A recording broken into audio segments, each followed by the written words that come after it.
September 1st, 1989. Wait, no, that was yesterday. And also 36 years ago. Let's try that again. September 2nd, 2025.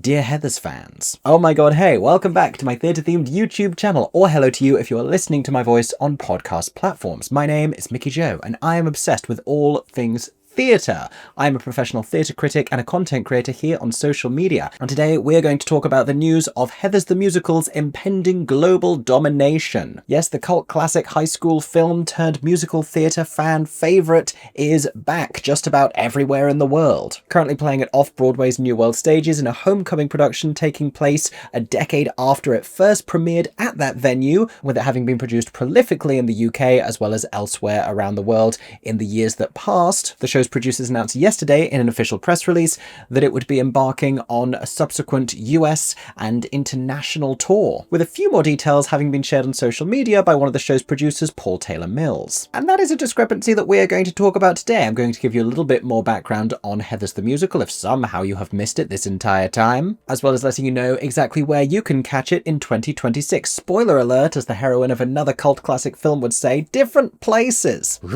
Anyway, I'm sure that many of you are very excited about this news. If you are, let us all know in the comment section down below. Do you live in one of these places? Are you for the first time going to get to see this replica professional production of Heathers? And if you have thoughts about this news, share those with us as well. And if you enjoy listening to mine and you want to stay up to date with all of the latest Broadway and West End and international theatre news, make sure to subscribe right here to my theatre-themed YouTube channel or go follow me on podcast platforms. But in the meantime, let's talk about Heathers, Heathers, and Heathers, and also Heathers.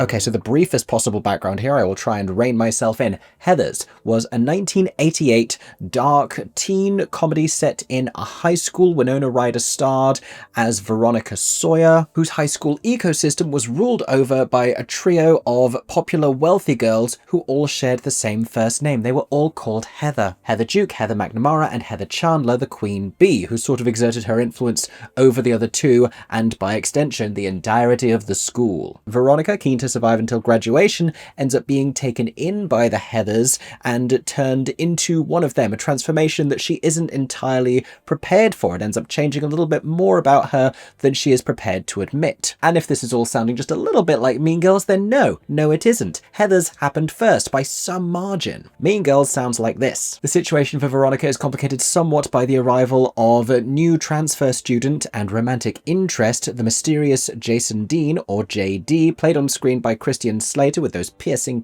facial features. And though he and Veronica share a perspective and a lot of common ideas about the way that the school and also society at large ought to function, the way that he wants to go about making that happen is just a little bit more extreme than she is comfortable with, and that's where a lot of the darkness comes from. Now cut to the late 2000s when a handful of producers have acquired the screen rights and are eager to turn it into a musical. Legally Blonde is just in the rearview mirror on Broadway, and that is their first thought when it comes to adapting this material. They recruit Larry O'Keefe. But Heathers is not quite Legally Blonde. I mentioned that there was a considerable darkness. There's a sort of a satirical, sardonic quality to it as well. So they pair Lawrence O'Keefe with Kevin Murphy, who wrote the book and lyrics for the musical Reefer Madness, which is also sort of deeply twisted and dark and ironic. Alongside director Andy Fickman, the show then undergoes years of development, eventually arriving off-Broadway in 2014, with a cast that originally starred Barrett Wilbert Weed and Ryan McCartan, as well as a handful of other rising stars. Notably, this production would be recorded not with a video pro shot, but with a cast recording of the score, which helped to really boost the show's online platform and awareness. It is also important that we acknowledge that a video bootleg also surfaced around the same time. In fact, there were multiple bootlegs in some capacity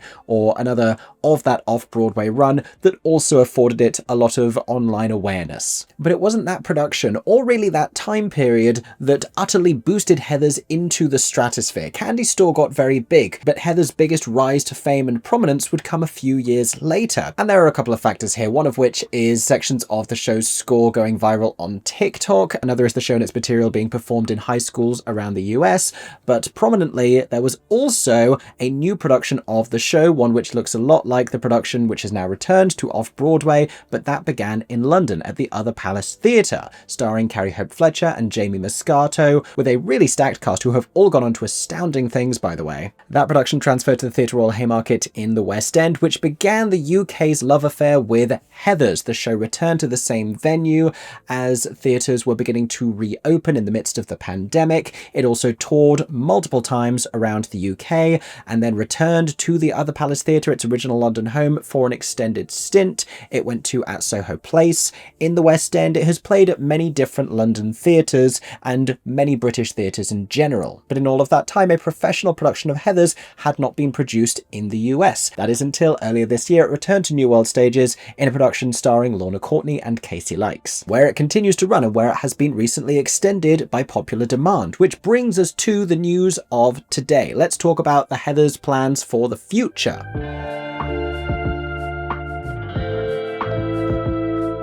Now, before I read from this press release, I never know what colour to make the lighting in here when I'm talking about Heathers, because I've gone very, like, Heather Chandler. It also matches my t-shirt, but we could go Heather Duke. We could go Heather McNamara. That's not going to look like much. Do we just go Veronica Blue? Is that giving Heathers in the most way? We're going to go Veronica Blue. That feels neutral. Let's first of all read from the press release, and then let me tell you about everything that they haven't announced yet, but they have definitely talked about on socials. Here it is, September 1st, 2025. Dear Diary, it's time for some big, fun news. Heathers the Musical to launch US tour in spring 2027 and will tour the UK, Australia and New Zealand in 2026, almost everywhere that has the Union flag in its overall flag design, in fact, which is actually a post-colonial reality that we're not going to get into now because we're talking about fun musicals. This, as the New York production, celebrated a big fun day with a special sing-along performance that sounds loud. Na na na na na na. But let's dig a little bit more into the headline news. So they're keen to point out that the New York production, currently running off-Broadway, began performances on June 22nd, 2025 at New World Stages, to the largest advance in the venue's history, that's not nothing, and was originally slated to run until September 28th, but has been extended through January 25th, 2026. And I do anticipate that it will continue to be extended as long as it is popular. There are multiple spaces within New World Stages, that's why it's stages plural with an S, and I don't think that there's going to be such a demand that will ever push out Heathers as long as it continues to do good business. And I reckon as long as Heathers can continue to stay exciting to a broad audience, but particularly each new incoming generation of theatre kids and teens and aspiring performers, and critically can stay accessible to them as well, looking at ticket prices, of which, they have accessible options. Let's not dunk on Heathers off-Broadway. But as long as they can continue to do that, I think the show could run very successfully in New York for quite a long time. I think we could see it becoming the next staple at New World Stages, alongside The Play That Goes Wrong and is it the Gazillion Bubble show that's been there for ages? And packaged within that thought is another from me, which is that I don't think this production is aiming to transfer to Broadway. I just don't think that that is the aspiration of Heathers, nor do I think that it's necessity. And ultimately, I don't think that it would be able to run as long on Broadway. Ticket prices wouldn't be as accessible and as affordable to young audiences. It would be in a bigger house with worse sightlines, where it'd have to try and appeal to an older and wealthier demographic, which is not really where its fans are. And all for what? So that it can have slightly more buzz, slightly more awareness, and maybe win a Tony Award, but probably it's not going to, because, it's this commercial thing. Would it even be called a new musical at this point? Would it be considered a revival because it's so many years after the fact? Does the classics rules skew that somewhat? These are the questions that you would have to ask. And much as it feels unusual for a show to become this popular without ever having played on Broadway, that's something that can be rectified, 30, 40 years down the line, when Heathers is remembered as that off-Broadway musical that happened once and it finally gets a Broadway revival. What might that look like? By that point, is everything going to be Jamie Lloydified? Is that going to become the new normal? Are they going to have video cameras and monochromatic outfits? That is a visual I will let you consider. But to confirm, I am not anticipating Heathers transferring to Broadway. I am also, for what it's worth,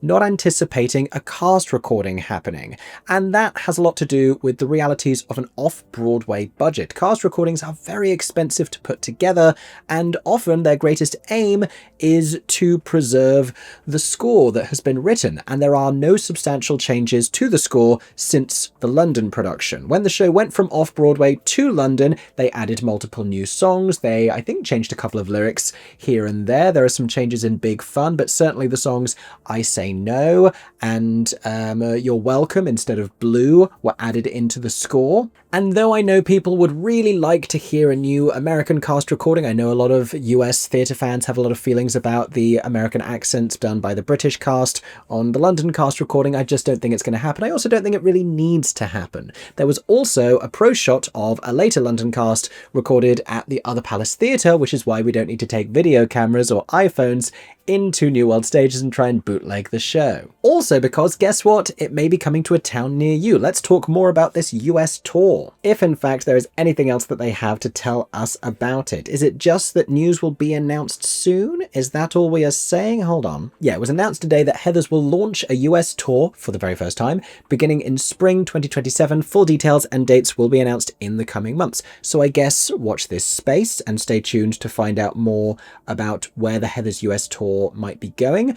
I assume by that point the off-Broadway production could still be running and the two could be running concurrently. I think there is enough demand, and also places are very spaced out in the US. If something is touring in the UK, then even if it's going like halfway up the country, that is still only like 3 or 4 hours on public transport from London. So, you know, our theatres and our cities are much closer together. But with the US tour, there is obviously the possibility and the expectation that it will visit parts of the country from which people could only get to New York by flying, including the West Coast, where Heathers the Musical made its original premiere before heading to New York, before heading off-Broadway. So that's going to be another exciting homecoming for the show. Maybe that's where the tour will launch. I wouldn't be entirely surprised. I'm also curious about the kinds of venues that it might visit. I mean, I guess it's a well-known enough name that it could probably play at the big theatres still. That's something that it did here in the UK. Theatre Royal Haymarket is the largest theatrical space that it played in London, but when the show went on tour, it played considerably larger stages and auditoria around the country. The set itself is static, but the emotional impact of those performances can have some breadth to them, so I think it can fill those larger spaces should they want to.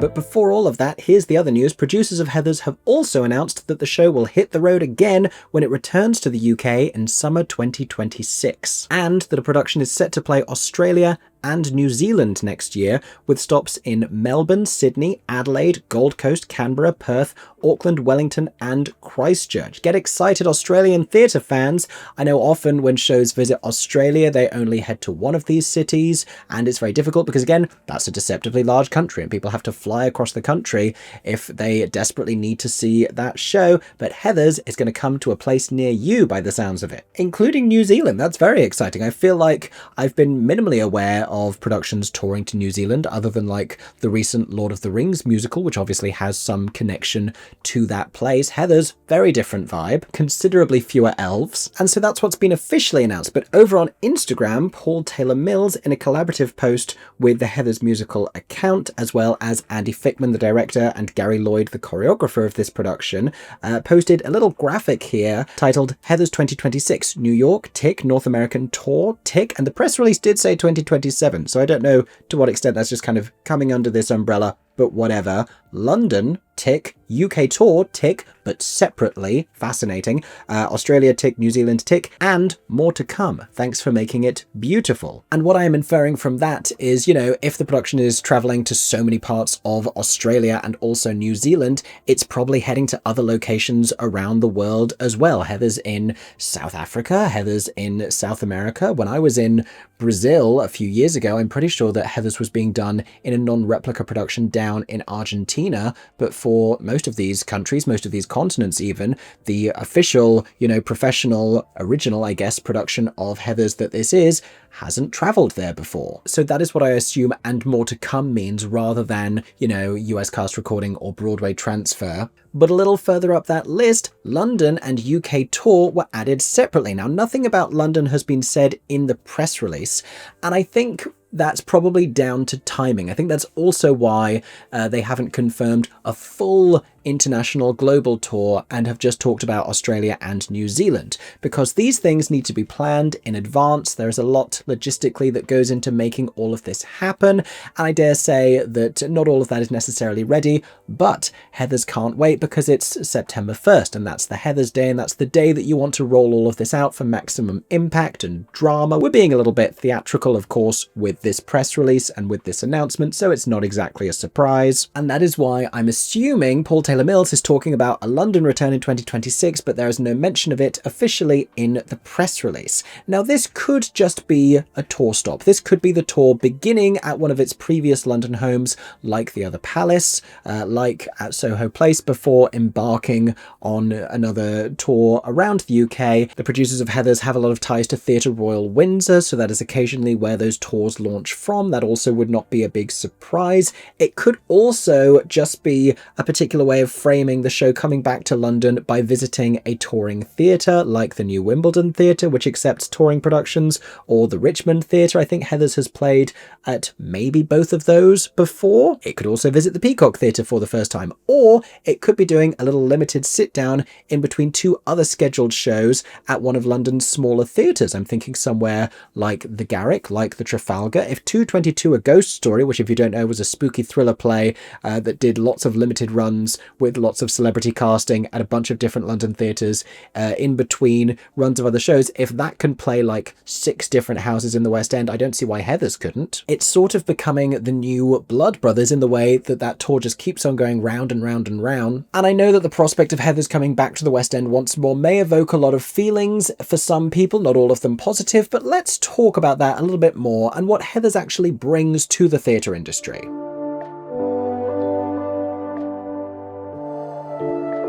Now, I say what I'm about to say because I know that there are some people, some of them are my friends, who turn their noses up a little bit at the concept of Heathers coming back once more. There was something of an enduring irritation about the amount of time that it played at the other Palace, which was originally conceived as this home of new musicals, and because that's a smaller theatrical space, it's a more attainable one for developing early shows, the likes of which we just do not have enough of in the London theatre ecosystem. We either have big West End theatres or really small fringe spaces, but there are admittedly a whole host of positives associated with Heathers, the biggest of which I think is the talent that it brings into the industry. There are a great many fantastic performers in the UK now who got their real break and start with Heathers. I mentioned that original West End cast. You had not only Carrie Hope Fletcher, who was already a star very much on the rise, as was Jamie Moscato, but you also had Jodie Steele. You also had Tashawn Williams and Dominic Anderson and Chris Chung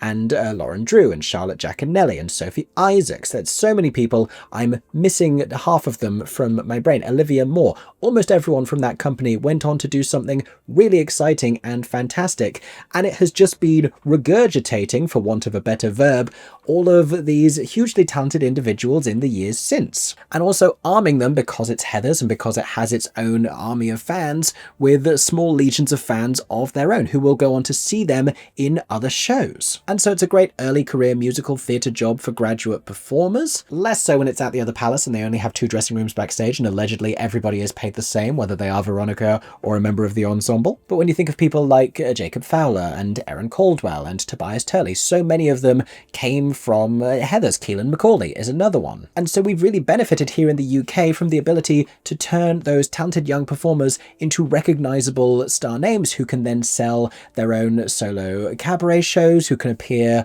at West End Live, who can do albums, who can do events like Musical Con and do meet and greets, because shows like Heathers made them popular. And it would be great to have something other than TikTok that can do the same for performers in the US and indeed around the world. So we have to acknowledge the opportunity that Heathers provides to those young musical theatre actors, especially when the show is cast in a way that really embraces diversity, which happens sometimes but not always. It has been generally getting better, including with the current off-Broadway production, which does that very well. And the other thought that I have about this sort of ties into that first one, with Heathers bringing exciting theatre fans into the theatre industry. You know, they travel up to London to go and see Heathers. Maybe they make a 2-show day out of it and go and see another show. So literally that is taking them to other theatres, but also just generally anything that can ignite passion and enthusiasm in young people is a great thing. We celebrate kids being taken to go see pantomime. We talk relentlessly about how important it is for children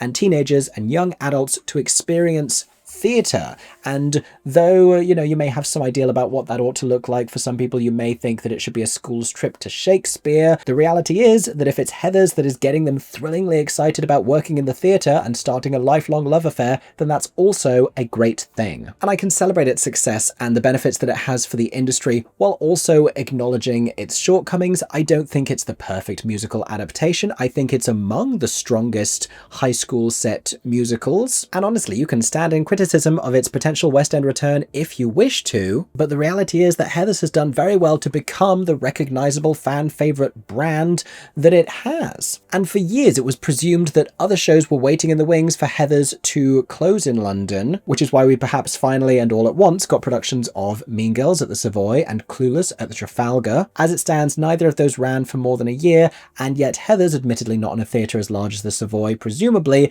is coming back to the UK amidst international success. It's sort of like commercial producers saw how well Heathers was doing, did their best to emulate that with other adjacent projects, and then neither of those really caught on with young audiences in the same way, and now Heathers is kind of coming back and metaphorically flipping its hair a little bit. And you know what? Good for them. How very, as they say. And I'd go see Heathers again. I may not travel to New Zealand to go and see it, but I don't need to. They have fans all around the world. And it is very exciting to consider that over the next couple of years, those fans, wherever they may be, may have more of a chance to see Heathers at a theatre near them. If that is you and you are finally going to get to go and see Heathers the musical live on stage, let us know in the comments section down below. And if you have any other thoughts about this big fun news, let us know those as well. In the meantime, thank you so much for listening to this theatrical news recap. Like I said, if you want to stay up to date with all of the Broadway, West End and international theatre news, make sure that you are subscribed right here on YouTube for more videos coming very soon, or following me on podcast platforms. I hope that everyone is staying safe and that you have a stagey day.